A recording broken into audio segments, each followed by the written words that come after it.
I always wondered, like, what was wrong with me because I was always just so exhausted. A lot of people on the outside have also seen it as controlling. Look at this baby. You get a lot of nom-noms. The stickers are there. You're kind of a prisoner in your own brain. Hey there everybody, my name's T. And I'm Kay. And we are T&Kay the Spectrum Way. Alright guys, so, I mean again, like, this has been funny. Because this is our third take now, doing this intro. And the topic that we were going to talk about today is routines. Which is super funny, because the reason that this has taken 3 times to start this podcast today is because the routine has changed from what you've predicted it in your mind. So, super funny. But let's talk a little bit about, about that today. Okay, but first I would like to introduce the Bob.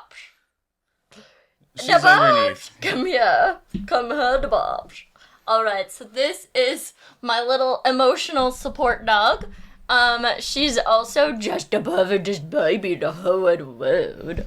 Do you see how good she is? Look at this baby face. So this is already all pre-planned. She had this idea in her head that she was going to introduce the dog into the podcast. And the first time she realized that the dog needed to be in the podcast. The second time, the dog, after doing her hair and her bow, decided to walk out, so we had to redo it. And now the third time, we've now been successful in the dog being introduced into the podcast. Yay! So, I mean, it's kind of interesting because, when we talk about, like systems, like, there are certain things that you do, and I think, you have a lot of Baby, a lot you of didn't systems. take the stickers off. The stickers are still on. So here's the thing, right? No, baby. You didn't take stickers This is off. all You can this see it. Can you see it? No, you can't see it. Are you sure? I'm positive you can't see it. Unless you rip it off and show everybody on camera. No, there's stickers on that side. It's on the other side. No one can see the stickers.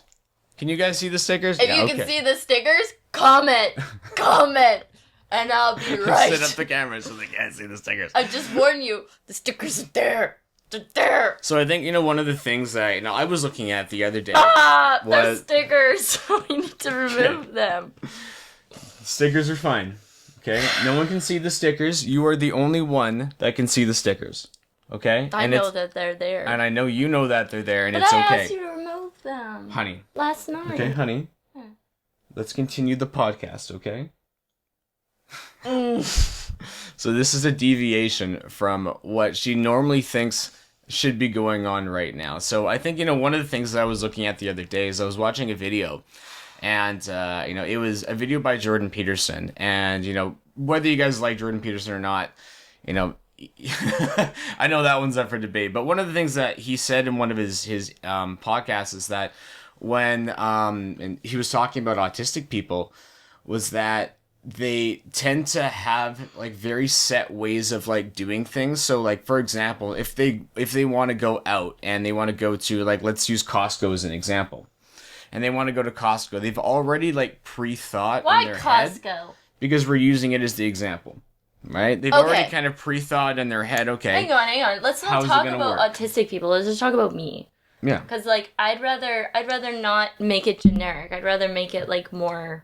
I was using a specific Costco example. I don't like it. Okay. Because you said autistic people instead of me. So we're talking about me. Okay, Costco. When I go to Costco, it has to be done a certain way. And there are methods to the way that I do it. Mm-hmm. In my head, it makes sense. Maybe it doesn't make sense for everyone. But if we go a different way, it ruins my entire experience and day. And I get a lot of anxiety. I am not diagnosed OCD, but it does seem OCD, but I don't think that, like, it's not as extreme, but I think it's more about, like, okay, if I go, do I tell them how I go into Costco? Okay, so you go in the doors in Costco, right? And then you go to the right, and then there's, like, the granola bar section, which is great, and then you go, to the right, and then you start walking down the aisles. There's like a health health section or whatever, like with like pills and stuff. So you go through all that like pharmacy area, and then you go out and you come around the aisle, and then you go all the way into the middle aisles, but you do not do the left-hand side. You go back around the middle aisle, back to the right, and keep going. And so it weaves like this. That way, when you get to the cold section, you're not in the cold section for very long because you go cold section and then you go into the middle aisle. So it like warms you up a little bit. I stay away from the like meat, like dairy, that section, because that's all cold. I'm not a fan. He usually will go, but I just do the little weave. I go and then you get to the back part, and then you just go like this and go do do do do do do do do do do do. Skip the flowers and go do do do do do do do do do do do. Skip the flowers, and you're at the checkout. Makes sense. All of the samples are usually on the right-hand side. So you eat all the samples as you go through. You get a lot of nom-noms, right? Okay. And it's great. So talk a little bit about like why you have specific routines for things. Because I mean, this is your Costco routine. But you have routines for everything that you do. Like, so let's use Costco as the example then. Okay. Like, why do you have a specific routine that you use when you go through Costco? What does it do for you? It's just the way it has to be. Okay. I've never really thought of why. I think it, like, I just like it that way. Okay. So what happens if you deviate from your routine? I hate it. Okay. So why do you hate it? Because it's wrong. Okay, what about it is wrong? It feels wrong. I don't know how to explain. I just it makes me anxious. I feel like I'm missing things if I go a different way. I feel like I'm not getting the samples that I would need to get. I feel like I'm gonna be colder if I go a different way. Everything about it is wrong. Okay. Also, I enjoy the first 3 rows. So if I go a different way, then I have to wait to enjoy those rows, and I don't like that. So what I noticed walking with you through Costco is that, because we've done it differently before, like we have broken routine before. And what happened?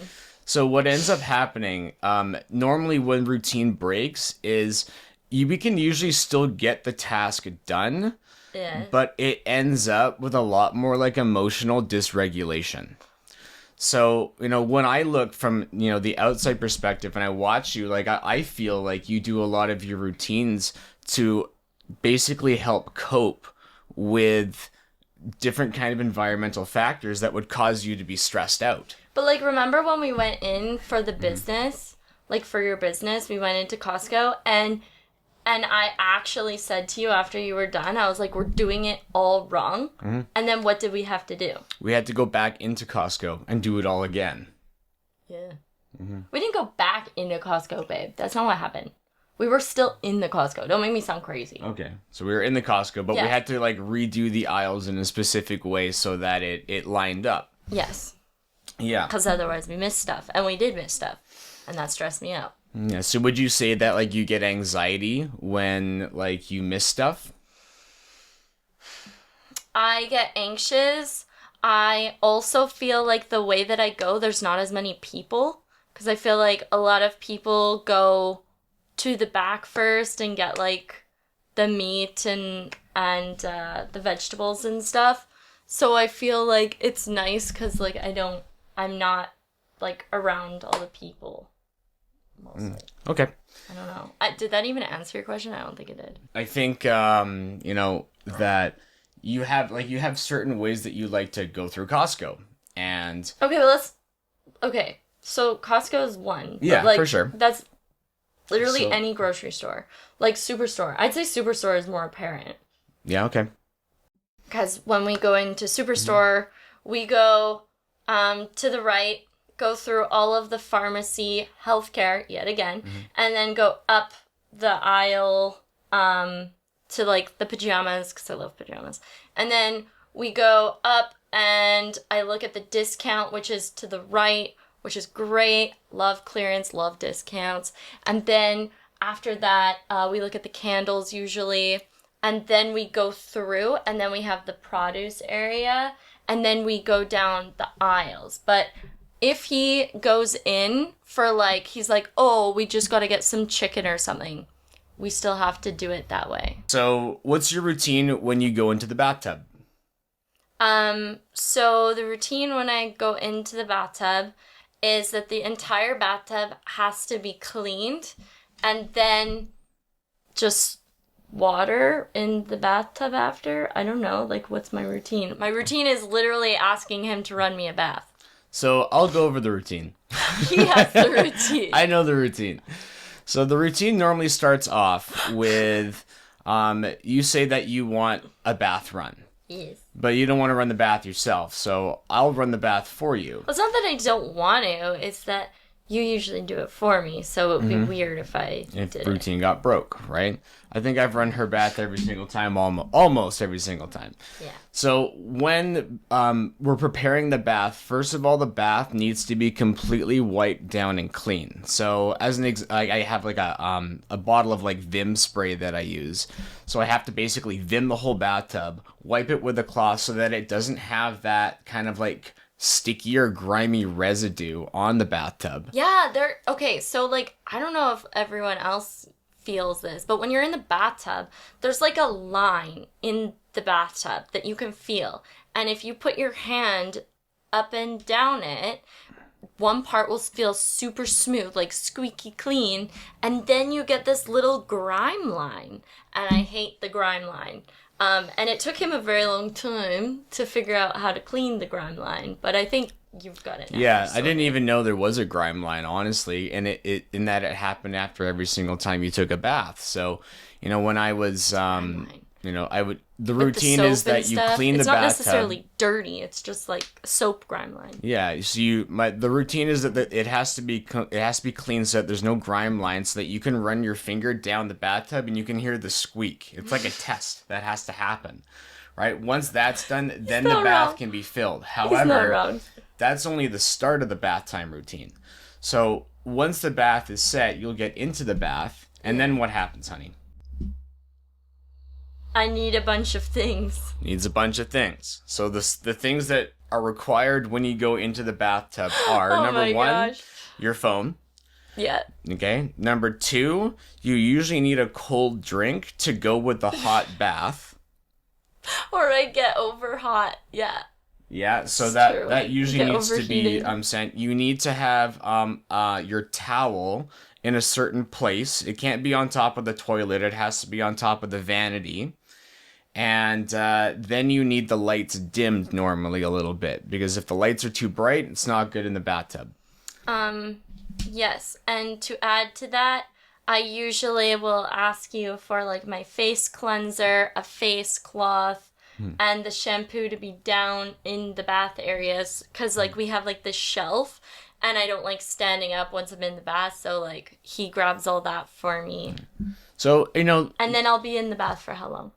It kind of depends on the day. Sometimes you're short. It's like a half hour. Sometimes it can be multiple hours. So like how long? How long is it usually? I would say your average is about an hour and a half.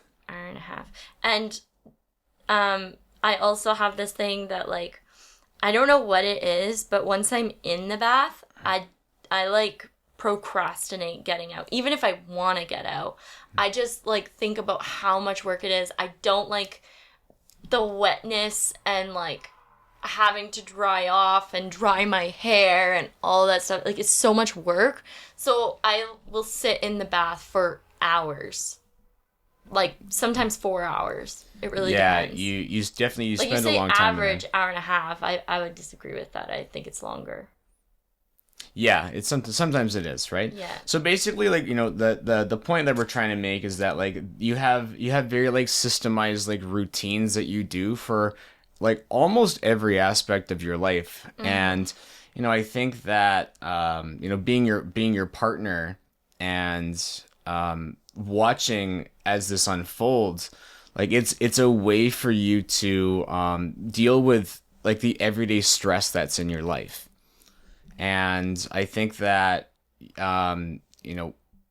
when you're with somebody, that is autistic, they're probably going to have routines as well.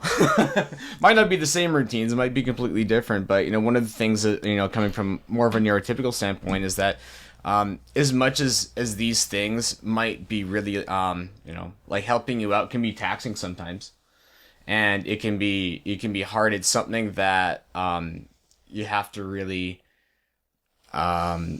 just be open-hearted about, and help out whenever you can, because it's already really difficult for you to do a day, way more than it is for me to do a day. And it's if you're with somebody that has that, being really accepting and understanding of that is I think it really goes a long way in helping, whether you're trying to build a relationship or whether you are just understanding that, I think, is important. I think it's like also important to know, like, as the autistic partner, I think it's important to note that, like, if something doesn't go in his routine, it doesn't ruin his day. Whereas for me, it can be so impactful that it will literally wreck my day. Not just wreck my day, like make me completely unregulated, make me burnt out or shut down, overstimulated. There's just so many things, even though it could be something as simple as an example, like T always gets up, lets the dogs out, brings me coffee in bed, and then he'll go and sit on the couch and like play his game or whatever. That's his morning routine. If he deviates from that and he gets up, lets the dogs out, and then goes and sits and doesn't bring me a coffee, I can't get up. I have to like ask him to bring me the coffee because I always get it in bed instead of getting up. Like, there are some times where like he's really tired and I'll get up and get us coffee. But I always bring the coffee to the bed. Like, it's just a routine. Coffee goes to the bed. Yeah. And I think, like, for something, like, for me, like, it takes me all of 3 minutes to do that stuff in the morning when it comes to, like, coffee and, making sure that you have, like, your ADHD pill as an example. Like, these are really small things for me that almost take no effort at all to do. And, it's a lot different because, if you look at it kind of like a battery, like that might take 1% of my battery, whereas, for you, that would probably take like how much? I don't know what percentage it would be. Yeah, like as a ballpark, it would be a lot more than 1% though, right? Because there would be a lot more things that you would probably be thinking about in your head. Well, to me, like, I don't even think I would do it. I think I would just keep calling you until you came. Yeah, like this. And, like, did it right. I think the thing that, like, is different is that, like, I don't think about when I get up and get coffee. I don't think about necessarily being cold when I get out of bed. I don't really think about, like, the effort of like walking and then like picking out a mug for coffee or anything like that, right? And I think it's also like good to know that even when I got my wisdom teeth removed and I couldn't have coffee, he still brought me coffee in bed and then I smelt it. Mm-hmm. Do you remember that? Yeah, I mean, like, I think like some of it is sensory for you, so yeah, like I think I like the smell of coffee in the morning. Yes, right. Yeah, for sure. So, I think it's just being really understanding to routines and, being, and it can be really difficult when like you are with somebody that, because it can almost seem like controlling. I agree with that. And there's been a lot of situations where like a lot of people on the outside have looked in and have also seen it as controlling. Yeah. But realistically, it's not controlling behavior. It's different, and it has a different purpose in mind. And when it, if it wasn't somebody that was, autistic, like, it could definitely be deemed as controlling. But I think under the situation of being diagnosed now, it puts a lot of things into perspective, right? Yeah, I would agree with that.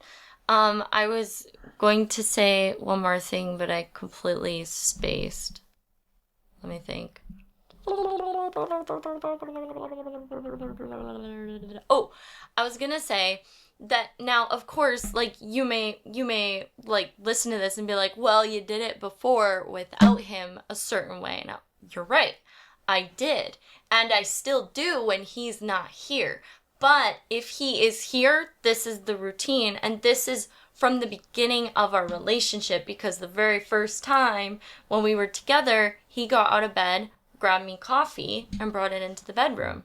And then it's kind of been our routine ever since. I think the other thing to kind of note, to kind of like follow that up, is that like it wasn't something, it's not like you can't do these things, but what ended up happening is the ability for you to function decreased throughout the course of time a lot faster. Like, as an example, like you can correct me if I'm wrong in this. No, please. But I would assume you probably had, because this is before I was on the scene. Right. I would assume that you probably had a lot more like emotional meltdowns. You had a lot more like shutdowns probably, and your day was probably a lot harder than it was having that.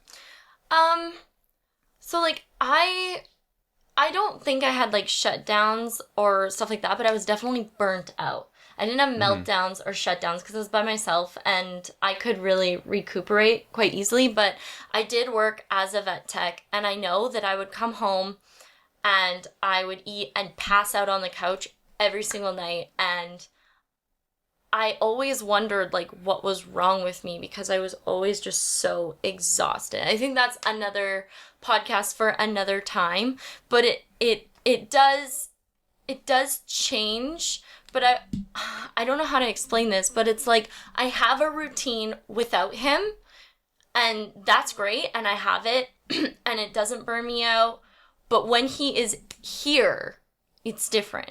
If he was somewhere else, I could manage perfectly fine. But as soon as he's here, like the routine changes, and the routine needs to be the way that we've always done it, or it really bothers me. Yeah. Does that make sense? No, it definitely does. Like, I think so. So, I mean, like, I think, just kind of to close out the podcast anyways, and just closing remarks, is there anything that, you want to say when it comes to like routines and like how you interact with routines that like maybe we missed, or maybe you just want to if somebody else that is autistic is listening, maybe something that you could give some insight towards? I would say it never feels like a choice, as in like you're kind of a prisoner in your own brain when it comes to routines and stuff. Like, if I deviate, it feels wrong. Like, I know that there's no right or wrong way of doing things, but to me, it feels that way. Like, it feels like there is a right and there is a wrong. Like, even, getting a new rug, okay, for our living room. In order to put that new rug down, I need to clean the area, vacuum the area, mop the area, vacuum the couch so that no crumbs come off of it, and then I can put the rug down. However, if I just put the rug down on top of like dirt or what I perceive as like dirty, then it will ruin my day. And then I'll think the rug is dirty even though it's brand new.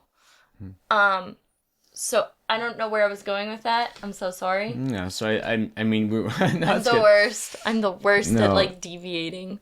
So I think one of the so what would you say to maybe somebody that is autistic that might be listening to this? What would you say about like if maybe they don't understand that they're autistic, or they haven't been diagnosed yet? Like, what would you say that they could do to like help? Or I actually think this is less about the autistic person and actually more about the neurotypical partner. And I would say like it's not a choice, like we don't have a choice to be this way or feel this way. Like, everything is routine, but without that we feel lost, we feel anxious, we feel depressed, we feel burnt out, we feel shut down, we feel all of those emotions just because it's not the same.